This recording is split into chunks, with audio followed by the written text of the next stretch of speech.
ಸಾವಿರನೋ 8,000 ಇಲ್ಲ. ಹೆಂಗೆ ಅದು ಅದು ಇದು ಎಲ್ಲ ಸೇರಿ ದಯವಿಟ್ಟು ಪಕ್ಷಾತೀತವಾಗಿ ಹೇಳ್ತಾ ಇದ್ದೀನಿ. ಸಿದ್ದರಾಮಯ್ಯನವರು ಇರ್ಬೋದು, ನರೇಂದ್ರ ಮೋದಿಯವರು ಇರ್ಬೋದು, ಯಡಿಯೂರಪ್ಪನವರು ಇರ್ಬೋದು, ಕುಮಾರಸ್ವಾಮಿ ಇರ್ಬೋದು, ಅಶೋಕ್ ಅವರು ಇರ್ಬೋದು, ವಿಜೇಂದ್ರ ಇರ್ಬೋದು, ಬಸನಗೌಡ ಪಾಟೀಲ್ ಯತ್ನಾಳ್ ಅವರು ಇರ್ಬೋದು,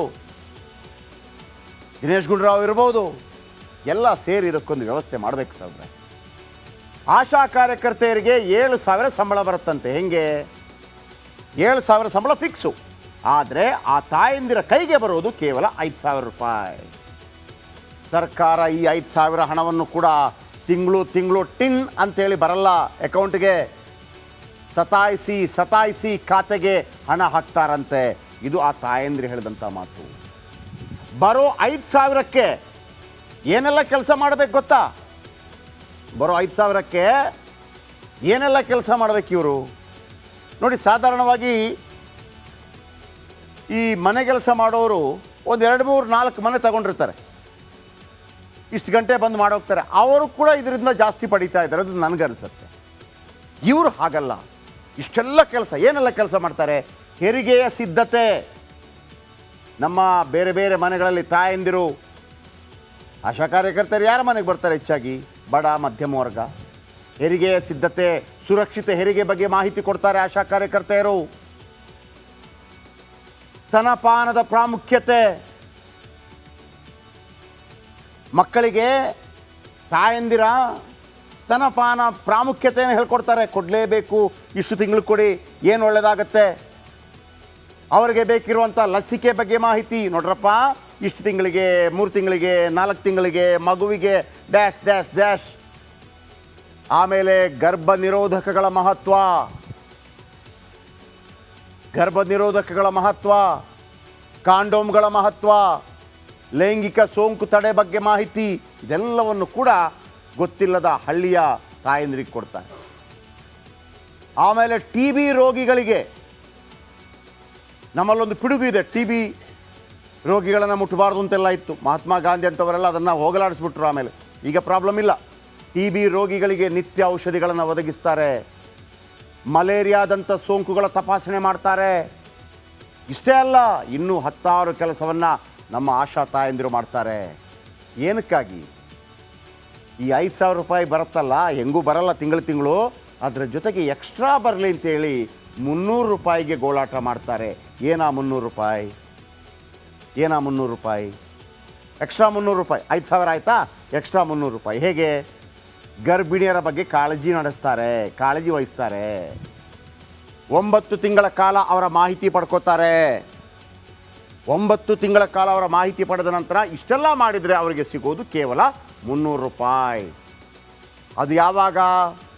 ಈ ಬಡ ಮಧ್ಯಮ ವರ್ಗದ ಮಹಿಳೆಯರು ಸರ್ಕಾರಿ ಆಸ್ಪತ್ರೆಯಲ್ಲಿ ಹೆರಿಗೆ ಮಾಡಿಸ್ಕೊಂಡ್ರೆ ಇವರಿಗೆ 300 ರೂಪಾಯಿ ಸಿಗತ್ತೆ. ಒಂದು ವೇಳೆ ಇವರು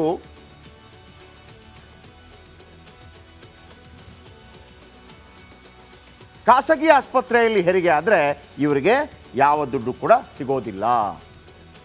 9 ತಿಂಗಳ ಕಾಲ ಕಾಳಜಿ ಮಾಡಿದರೂ ಕೂಡ ಅವರು ಸರ್ಕಾರಿ ಆಸ್ಪತ್ರೆ ಬಿಟ್ಟು ಖಾಸಗಿ ಆಸ್ಪತ್ರೆಯಲ್ಲಿ ಹೋದರೆ 300 ರೂಪಾಯಿ ಇಲ್ಲ. ಕಷ್ಟ ಗೊತ್ತಾಯ್ತಾ? ಇಷ್ಟಕ್ಕೆ ಮುಗಿದಿಲ್ಲ. ಕಫ ಮತ್ತು ಕಣ್ಣೀರಿನ ಬಗ್ಗೆ ಹೇಳ್ತೀನಿ. ಟಿ ಬಿ ರೋಗಿಗಳ ಬಗ್ಗೆ ಮಾಹಿತಿ ಪಡ್ಕೋಬೇಕು ಇವರು. ಕಫದ ಸ್ಯಾಂಪಲ್ಗಳನ್ನು ಸಂಗ್ರಹ ಮಾಡಬೇಕು. ಕಫದ ಸ್ಯಾಂಪಲ್ ಯಾರ್ದು? ಟಿ ಬಿ ರೋಗಿಗಳದ್ದು. ಸರ್ಕಾರ ಒಂದು ಗ್ಲೌಸ್ ಕೂಡ ಇವರಿಗೆ ಕೊಡೋದಿಲ್ವಂತೆ. ಗ್ಲೌಸ್ ಅಂದರೆ ಕೈಗೆ ಗ್ಲೌಸ್ ಹಾಕೊಳ್ಳೋದಕ್ಕೆ ಕೊಡೋದಿಲ್ಲ. ರಾಜ್ಯ ಸರ್ಕಾರ ಒಂದು ಬಾಕ್ಸ್ ಮಾತ್ರ ಕೊಡುತ್ತೆ. ರೋಗಿ ಉಗುಳ್ತಾರೆ ಆ ಬಾಕ್ಸ್ಗೆ. ಟಿ ಬಿ ರೋಗಿ ಇವ್ರ ಮುಂದೆ ಒಂದು ಬಾಕ್ಸ್ ಕೊಡ್ತಾರೆ. ಆ ಬಾಕ್ಸಲ್ಲಿ ಅವ್ರು ಉಗುಳಬೇಕು. ಅದನ್ನು ಡಬ್ಬ ಮುಚ್ಚಿ ತರಬೇಕು. ಇವರ ಕೈಯಲ್ಲಿ ಗ್ಲೌಸ್ ಇಲ್ಲ. 224 MLAಗಳೇ, 75 MLCಗಳೇ, ನೀವು ಜನರ ಪರವಾಗಿ ಗೆದ್ದು ಬಂದವರಲ್ವಾ? ನಿಮ್ಮ ಮನೆಯವರ ಕಫ ಒಂದು ಸಲ ತೆಗೆಸಿ ನೋಡೋಣ. ರಾಜಕಾರಣಿಗಳು ಒಮ್ಮೆ ಈ ಕೆಲಸ ಮಾಡಿ ನೋಡೋಣ. ರಾಜಕಾರಣಿಗಳಿಗೆ ರಿಪಬ್ಲಿಕ್ ಕನ್ನಡದ ಸವಾಲ್. ಇದಾದ ನಂತರ 280 ರೂಪಾಯಿ ಮತ್ತೊಂದು ಕೊಡ್ತಾರೆ 5,000 ಮೇಲೆ. ನಾನು ಹೇಳಿದ್ನಲ್ಲ 8,000 ಕೊಡ್ತಾರೆ. ಹೆಂಗೆ 5,000 ಆಗಿ 300 ರೂಪಾಯಿ. ಈಗ ನೋಡಿದ್ರಿ ಗರ್ಭಿಣಿಯರು, ಆಮೇಲೆ ಕಫ ಗಿಫ ಅದಕ್ಕೆ ಈಗ 280 ರೂಪಾಯಿ. ಏನು ಆಶಾ ಕಾರ್ಯಕರ್ತರು ಏನು ಕೆಲಸ ಮಾಡ್ತಾರೆ ಗೊತ್ತಾ? ಕೆಲಸ ಮಾಡಿದರೆ ಮಾತ್ರ ಸಂಬಳ ಕೊಡ್ತಾರೆ. ಎಲ್ಲ ಡೇಟಾವನ್ನು ರಾಜ್ಯ ಸರ್ಕಾರಕ್ಕೆ ಅಪ್ಲೋಡ್ ಮಾಡಬೇಕು. ಡೇಟಾ ಇವ್ರು ಕೆಲಸ ಮಾಡಬೇಕು. ಕಫ ಮತ್ತೊಂದು ಮಗದೊಂದು, ಅಲ್ಲಿ ಗರ್ಭ ನಿರೋಧಕ ಹೇಳಬೇಕು, ಲೈಂಗಿಕ ಸುರಕ್ಷತೆ ಬಗ್ಗೆ ಹೇಳಬೇಕು, ಕಫ ತಗೊಂಬರಬೇಕು. ಡೇಟಾ ಅಪ್ಲೋಡ್ ಮಾಡೋಕ್ಕೆ 280 ರೂಪಾಯಿ ಕೊಡ್ತಾರೆ ಒಂದೇ ಸಲ. ಡೇಟಾ ಅಪ್ಲೋಡ್ ಮಾಡಿದರೆ ಒಂದು ಸಲಕ್ಕೆ 280 ರೂಪಾಯಿ ಕೊಡ್ತಾರೆ. ಸರ್ಕಾರ 280 ರೂಪಾಯಿ ತಿಂಗಳು ಕೊಡಲ್ಲ. ಒಂದು ಬಾರಿ 280 ರೂಪಾಯಿ ಕೊಟ್ಟರೆ ಟಾಟಾ ಬೈ ಬೈ. ಜೀವನ ಪರ್ಯಂತ ಮತ್ತೆ ದುಡ್ಡು ಕೊಡೋದಿಲ್ಲ, ವರ್ಷಕ್ಕೂ ಅಲ್ಲ, ಒಂದೇ ಸಲ. ಆಮೇಲೆ ಇವರ ಮೊಬೈಲನ್ನು ಆಶಾ ಕಾರ್ಯಕರ್ತೆಯರೇ ಖರೀದಿ ಮಾಡಬೇಕು. ಈಗ ಒಂದು ಸ್ಕೀಮ್ ಬಗ್ಗೆ ಹೇಳ್ತೀನಿ. ಈ ಸ್ಕೀಮನ್ನು ಮಾತ್ರ ನಮಗೆ ತೋರಿಸ್ತಾರೆ. 9,500 ರೂಪಾಯಿ ಕೊಡ್ತೀವಿ ರೀ ಅಂತಂದ್ಬಿಟ್ಟು. ಹೆಂಗೆ? ಅದು ಆಫರ್. ಮಾನ್ಯ ದಿನೇಶ್ ಗುಂಡ್ರಾವ್ ಅವರು ಒಂದು ಆಫರ್ ಕೊಟ್ಟಿದ್ದಾರಂತೆ ಆಶಾ ಕಾರ್ಯಕರ್ತೆಯರಿಗೆ. ಏನು ಇದು? ಪೋಸ್ಟ್ ಪೇಯ್ಡ್ ಸಿಮ್ ರೀತಿ ಆಫರ್. ಏನು? ರಾಜ್ಯ ಸರ್ಕಾರ ನಿಮಗೆ 9,500 ರೂಪಾಯಿ ಹಣ ಇಡತ್ತೆ. ರಾಜ್ಯ ಸರ್ಕಾರದ 5,000 ರೂಪಾಯಿ ಹೆಂಗೂ ಬರುತ್ತೆ ನಿಮಗೆ, ಆಯಿತಾ? ವೈರಸ್ ಸರ್ವೆ ಅಪ್ಲೋಡ್ ಮಾಡಿದರೆ 300 ರೂಪಾಯಿ, 5,300.